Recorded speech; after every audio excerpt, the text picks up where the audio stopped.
सन्मुख हो है जीव मोह जबहि, जन्म कोट अघ नासं तबहि।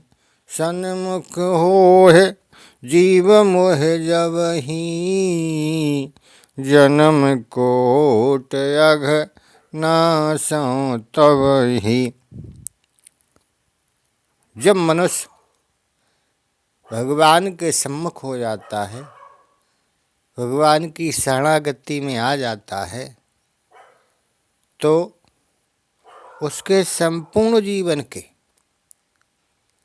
सारे पाप भगवान उसी क्षण नष्ट कर देते हैं। जो स्वयं को संसार से विमुख कर परमात्मा के सम्मुख कर ले, वही वास्तव में योगी है। ऐसा योगी बड़े बड़े तपस्वियों, पंडितों और कर्मकांड तक ही सीमित रहने वाले सकाम कर्मियों से भी श्रेष्ठ है। कारण यह है कि तपस्वियों का उद्देश्य संसार होता है, लेकिन योगियों का उद्देश्य परमात्मा और निष्काम भाव होता है। तपस्वी सहिष्णु होता है, ज्ञानी बुद्धि ज्ञान संचय तथा कर्म शास्त्र तक सीमित रहता है। इन तीनों ही सकाम भाव से काम करने वाले व्यक्ति हैं। ये तीनों ही सकाम भाव से काम करने वाले व्यक्ति हैं, इसलिए भगवान ने योगी को सर्वश्रेष्ठ बताया है। जो निष्काम भाव से परमात्मा का ध्यान करता है एवं स्वयं की सत्ता को अहम से मुक्त कर उन्हीं में लीन कर देता है। गीता के 5वें अध्याय के शुरू में अर्जुन ने कहा था, यच्छेय एतयोरेकं तन्मे ब्रूहि सुनिश्चितम्। कोई एक मार्ग जो निश्चित रूप से कल्याण करने वाला हो, वही मुझे बताइए।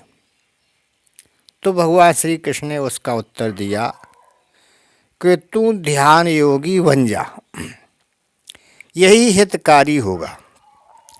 जितनी भी योग सिद्धियां पद्धतियां किसी एक स्थान पर मिलती हैं, वह ध्यान योग है।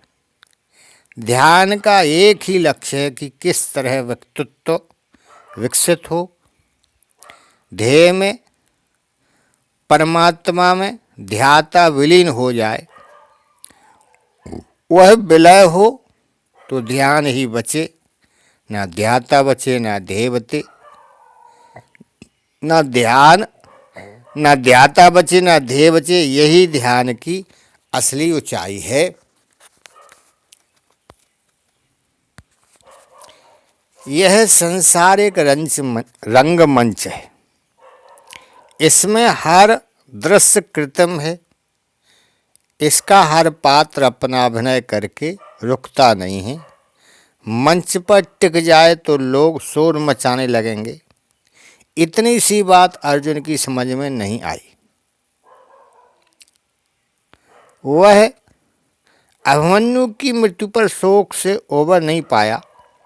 श्री कृष्ण ने से उन्होंने कहा कि आप उसकी आत्मा से हमें मिलवा दीजिए। भगवान ने कहा कि मिला देता हूँ। दिव्य दृष्टि से भगवान ने अभिमन्यु को सशरीर उपस्थित कर दिया।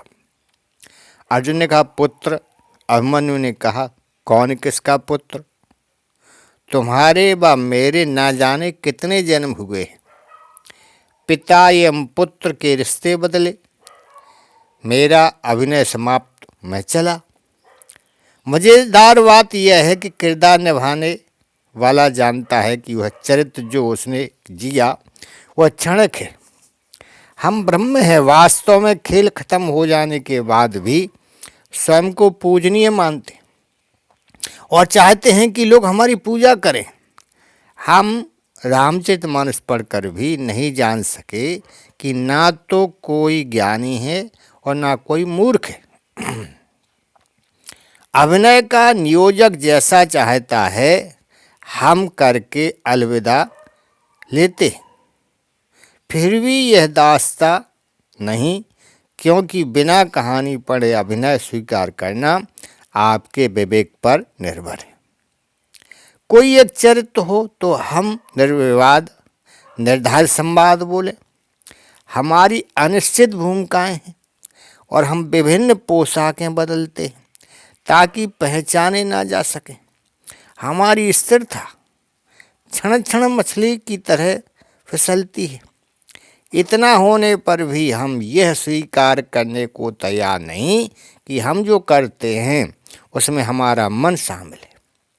हमारा हर व्यवहार एक अभिनय होता है जो सचमुच में नहीं है। हम उसे जानने समझने का दंभ भरते हैं।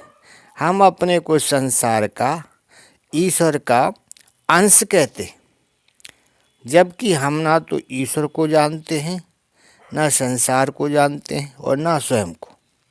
सचमुच में हम वह हैं नहीं जो आप देख रहे हैं। यह जानकर भी हम असंतुष्ट हैं कि आप हमें समझ नहीं रहे हैं और दूसरे पर दोष मढ़ रहे हैं। यह और उसका व्यवहार मात्र अभिनय है।